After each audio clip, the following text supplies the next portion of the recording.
Memórias Póstumas de Brás Cubas, nós estamos no capítulo 25, intitulado Na Tijuca. Bom, final do vídeo a gente conversa sobre a Tijuca. Ui, lá me ia a pena a escorregar para o enfático. Sejamos simples, como era simples a vida que levei na Tijuca durante as primeiras semanas depois da morte da minha mãe. No 7º dia, acabada a missa fúnebre, travei de uma espingarda alguns livros, roupa, charutos, um moleque, o Prudêncio do capítulo 11, e fui meter-me numa velha casa de nossa propriedade, lá na Tijuca, lá no sítio. Seguinte, esse Prudêncio, lembre-se, é aquele moleque da casa que era o cavalo de todos os dias do Brás Cubas, o moleque que sofria, né? Ora, se era o moleque que sofria, ele devia ter no mínimo a mesma idade que o Brás Cubas, ok? Então, se o Brás Cubas já tá lá com os seus quase 30 anos,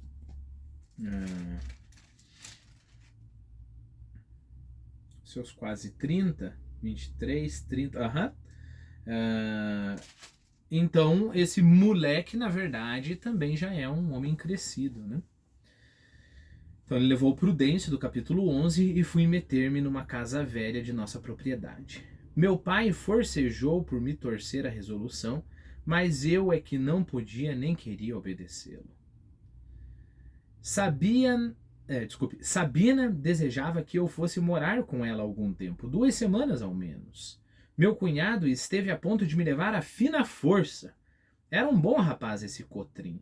Passava de estroina, quer dizer, brincalhão, né? Passava de estroina a circunspecto. Agora comerciava em gêneros de estiva, ou seja, de produtos alimentícios, labutava da manhã até a noite com ardor, com perseverança. De noite, sentado à janela, a encaracolar as suíças, não pensava em outra coisa. Amava mulher e um filho que então tinha e que lhe morreu alguns anos depois. Diziam que era avaro ou avaro. Renunciei tudo, tinha o espírito atônito. Creio que por então é que começou a desabotoar em mim a hipocondria, essa flor amarela, solitária e mórbida, de um cheiro inebriante e sutil. Que bom é estar triste e não dizer coisa nenhuma. Quando essa palavra de Shakespeare me chamou a atenção, confesso que senti em mim um eco delicioso. Lembrava-me que estava sentado debaixo de um tamarineiro com o livro do poeta aberto nas mãos e o espírito ainda mais cabisbaixo do que a figura.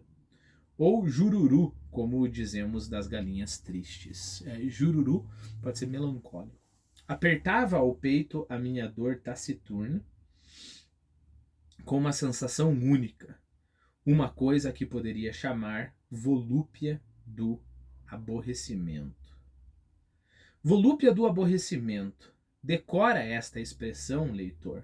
Guarda, examina, e se não chegares a entendê-la, podes concluir que ignoras uma das sensações mais sutis deste mundo e daquele tempo. Ora, é coisa mais absurda o narrador nos falar, guarda isso, pensa sobre isso, e a gente fala, e passa e adiante, né? Bom, vamos tentar entender essa volúpia do aborrecimento. Lembre-se que aqui aborrecimento nós estamos falando do tédio, né? Então e vamos usar isso junto com a parte do Shakespeare a qual ele se identificou, né? E alguma outra coisa, porque é tudo o mesmo sentimento. É isso que ele está tentando nos mostrar. Então lembre-se que a hipocondria era essa flor amarela, solitária e mórbida, de um cheiro inebriante e sutil. Então há um certo prazer ali em estar isolado, estar doente, ou pelo menos pensando que está doente, né?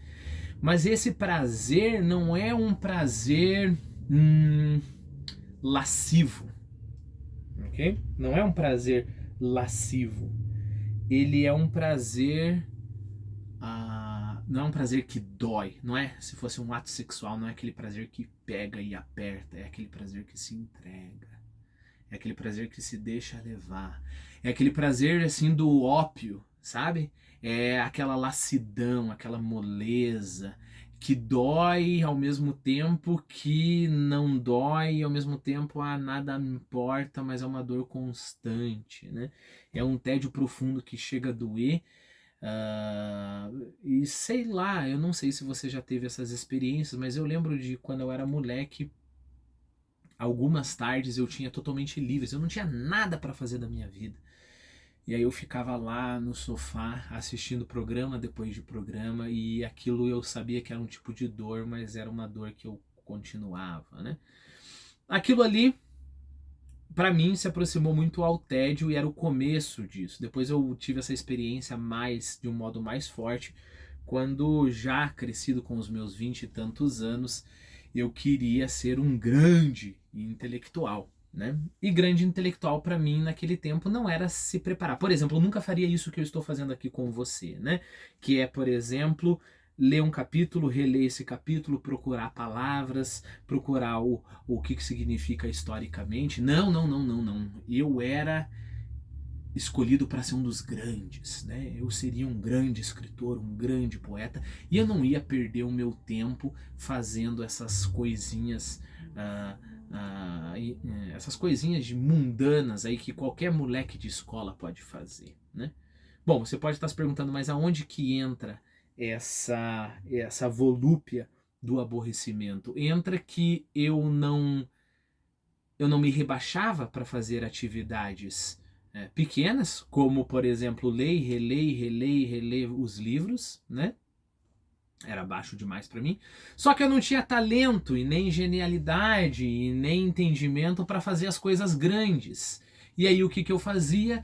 Eu lembro às vezes de dias em que eu passava deitado nesse limbo em que eu não reconhecia a minha pequenez e trabalhava com ela e nem conseguia ser um grande, né? E aí o que acontecia? Você fica deitado e você sabe que você tem que estar fazendo alguma coisa com a sua vida e você olha no relógio e se passaram 2 horas e aí você pensa, não, ainda tem 4 horas do dia ainda para eu fazer alguma coisa. E você olha para o relógio, passaram-se mais 2 e mais horas e aquilo vai machucando e passando e você vai meio que inebriado por todo aquele sentimento, né? Então perceba, apertava ao peito a minha dor taciturna, ou seja, a minha dor quieta, com uma sensação única, uma coisa, sensação única. Isso é uma outra característica desse tédio, né? Parece que aquele período ele não consegue ser dividido. Por exemplo, o que eu estou fazendo agora, né? Eu vou gravar esse vídeo, tem uma divisão no meu tempo. Aí eu vou preparar mais alguma coisa, eu vou começar a gravar outro vídeo, outra divisão no meu tempo. Aí depois eu vou fazer algumas coisas aqui, vou estudar alguma coisa, outra divisão do meu tempo. Não, quando você está nesse estado de espírito, há essa lassidão, né? Tudo é e não há fronteiras, não há divisão no tempo. A propósito, esse tipo de sentimento vai ser trabalhado maravilhosamente bem no A Montanha Mágica do Thomas Mann, né? Se você não conhece, a Montanha Mágica é um grande projeto que eu estou fazendo aqui no canal, né? Há um curso de literatura da Montanha Mágica. Então vamos lá, vamos tentar agora com o significado das palavras nos aprofundar um pouquinho nesse tipo de sentimento que o narrador nos aconselhou a aprofundar, né? Bom, volúpia do aborrecimento. Apertava o peito a minha dor taciturna, uma sensação única. Que bom que é estar triste e não dizer coisa nenhuma. a flor amarela, solitária e mórbida de um cheiro inebriante e sutil. Eu falei da Montanha Mágica, tem um determinado momento que chega o Russ, que é o personagem principal, chega no lugar onde que toda a ação se passa, né? E aí ele já tá sentindo esse tipo de clima, né, de lassidão ali de cima. E aí alguém pergunta, aí você tá se divertindo? E ele responde o seguinte: divertido ou aborrecido, como queira. Isso às vezes é difícil de distinguir, sabe?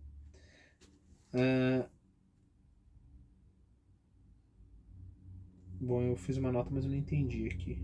Ávida de algo mais, só matando o tempo. Bom, mas o importante aqui é, repare, meio que não importa dizer se isso daqui que eu tô vivendo é divertido ou não, se eu tô sofrendo, tô tendo prazer, né? Então, é esse meio do caminho, é esse não definir, né? É esse limbo, talvez, ou limbo, lembre-se, não é o inferno e não é o céu, né? É esse lugar de espera, é esse lugar que é e não é, é essa sensação né? Você não sabe o que, né? Essa é a volúpia do aborrecimento. Pelo menos no modo como eu vejo, né? A experiência que eu tive em relação a isso. Se você quiser tentar também, quiser colocar nos comentários, sinta-se à vontade. Depois de tanta volúpia e tanta aborrecimento, eu acho que nós temos que abrir um novo vídeo.